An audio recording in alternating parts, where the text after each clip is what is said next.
नमस्कार दोस्तों, स्वागत है आप सभी का एक और वीडियो में। इस वीडियो में चर्चा करने वाले हम रेगुलेटिंग एक्ट ऑफ 1773 जो ब्रिटिश सरकार लेके आती है ईस्ट इंडिया कंपनी को नियंत्रित करने के लिए। ठीक है, रेगुलेटिंग एक्ट क्यों लेकर आती है इसको समझिएगा पहले। ईस्ट इंडिया कंपनी जो थी वो एक प्राइवेट कंपनी थी। वो जो ब्रिटिश सरकार थी उसने एकाधिकार दे रखा था। ब्रिटिश सरकार ने अपनी क्वीन एलिजाबेथ जो थी उस समय, क्वीन एलिजाबेथ ने एक एकाधिकार दिया था ईस्ट इंडिया कंपनी को कि आप पूर्व में पूरे मतलब भारत और जो चाइना वाला जो क्षेत्र है यहाँ पर जो आप जो है व्यापार कर सकते हैं, और इसके अलावा ईस्ट इंडिया कंपनी के अलावा कोई भी कंपनी वहां पर व्यापार नहीं कर सकती ब्रिटेन की। तो क्वीन एलिजाबेथ ने यह अधिकार दे रखा था ईस्ट इंडिया कंपनी को। अब ईस्ट इंडिया कंपनी जो है क्या कर रही थी, पूर्व में व्यापार तो कर रही थी, साथ ही साथ इसके जो अधिकारी थे वो निजी व्यापार भी कर रहे थे। उदाहरण के लिए मुझे कोई एक अधिकार दिया गया कि मैं किसी राज्य में व्यापार कर सकता हूँ, मेरी कंपनी व्यापार कर सकती है, उसके अलावा कोई भी कंपनी उस राज्य में जाकर व्यापार नहीं कर सकती। भारत सरकार ने मुझे यह आदेश दे दिया और एक अधिकार दे दिया। मेरी कंपनी वहां पर व्यापार तो कर ही रही है, साथ ही साथ मैं भी अपनी एक दुकान खोल के बैठ जाऊं वहां पे और खुद का भी प्रॉफिट कमाऊं। इससे तो ब्रिटिश सरकार को या फिर राजशाही को जो पैसा जा रहा था, कर्ज आ रहा था, वो प्रॉपर नहीं मिल पा रहा था। साथ ही साथ जो कंपनी के अधिकारी थे वो भ्रष्टाचार भी कर रहे थे। जैसे जो ईस्ट इंडिया कंपनी ने बताया कि हमारा 50 करोड़ का व्यापार हुआ है और हो रहा है 100 करोड़ का, 50 करोड़ खुद की जेब में रख रहे हैं। तो इसको नियंत्रित करने के लिए रेगुलेटिंग एक्ट ऑफ 1773 लेके आती है ब्रिटिश सरकार ईस्ट इंडिया कंपनी को नियंत्रित करने के लिए। इस एक्ट को हम अब इस एक्ट को जो है हम दो तरीके से समझेंगे। पहला ब्रिटेन में क्या बदलाव हुए, दूसरा भारत में क्या बदलाव हुए। ब्रिटेन में क्या हुआ, कोर्ट ऑफ डायरेक्टर्स जो है उनका कार्यकाल 1 साल से बढ़ाकर 2 साल कर दिया गया।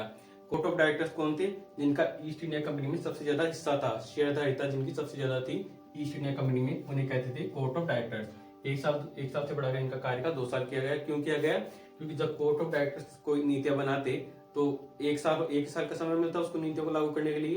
तो अगले वाले कोर्ट ऑफ डायरेक्टर्स जो बनते वो तो उन नीतियों को जो है सही से पूरी नहीं हो पाती, कार्यपालन सही से नहीं हो पाता।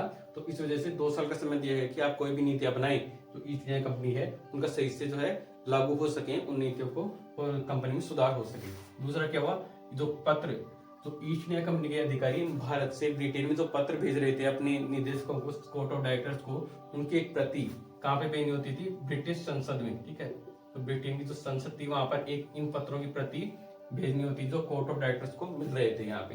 अब इनसे क्या प्राप्त हो रहा था ब्रिटिश संसद को, कि कितना व्यापार हो रहा है, कितना प्रॉफिट हो रहा है, तो पूरा का जो पूरा टैक्स है वो उन्हें मिले, पूरा टैक्स और कंपनी क्या क्या गतिविधियां चली उनकी वो सारी जानकारी उन्हें मिले।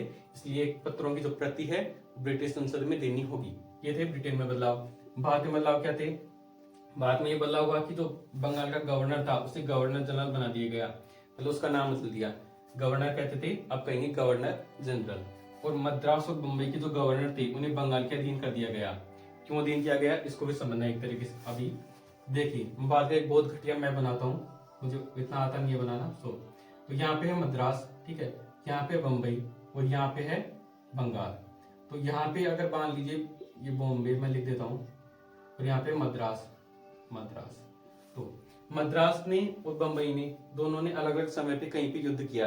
मान लीजिए इसने यहाँ पे किसी राज्य से युद्ध किया, इसने कहीं पे यहाँ पे जो राज्य उससे युद्ध किया, कोई संधि हुई, ठीक है, और जो संधि हुई इन दोनों की वो इनके हित में नहीं थी। कुछ इस तरीके से संधि हुई कि इनको नुकसान हो रहा है बंगाल को, तो अब यूनिटी, अब देख रहे हैं दूर दूर क्षेत्र स्थापित हो रहे हैं, तो एक सरकार बननी चाहिए। जैसे कि भारत में 28 राज्य हैं, इनको नियंत्रित करने के लिए कौन है, केंद्र सरकार है इन सभी नीतियों को। तो बंगाल को अधिकारी बना दिया गया, फिर बंगाल जो है उसको अधीन कर दिया गया इन सब इन दोनों को, बॉम्बे और मद्रास जो है इनको अधीन कर दिया गया बंगाल के अधीन, कि अब जो भी आप युद्ध करें या कोई भी संधियां हो उसकी अनुमति लेनी होगी बंगाल से। ठीक है, बंगाल सुप्रीम है, बंगाल जो है इनको नियंत्रित करेगा, इनको मान्यता देगा इन संधियों की। तो ये हुआ एक तो कार्य। एक तो दूसरा क्या हुआ, जो गवर्नर जनरल था उसके लिए एक 4 सदस्यों की परिषद बनाई गई जो फैसले लेती थी, और इन फैसलों का होता था आधार बहुमत। अगला जो एक्ट आएगा उसमें देखना कि इस जो कमी थी बहुमत वाले आधार की, इसको दूर किया जाएगा। गवर्नर जनरल के लिए 4 सदस्यों की परिषद बनाई गई जो निर्णय लेती थी, अलग अलग कानून बनाती थी ईस्ट इंडिया कंपनी के लिए। और जो बहुमत था ना उसमें क्या था, एक तो गवर्नर जनरल हो गया प्लस 3 सदस्य हो गए। जो 3 सदस्य है ना, अगर ये गवर्नर जनरल से सहमत नहीं है तो ये अपने हिसाब से कानून बनाएंगे, तो गवर्नर जनरल की कोई हैसियत नहीं यहाँ पे नहीं रह जाएगी। गवर्नर जनरल सिर्फ नाम के लिए गवर्नर जनरल है, असली काम कौन करे, 3 सदस्य। अगर 3 सदस्य अपने आप में मिल जाए, आपस में कोई गुटबाजी कर लें, तो इनका जो कानून है वो ही पारित होगा।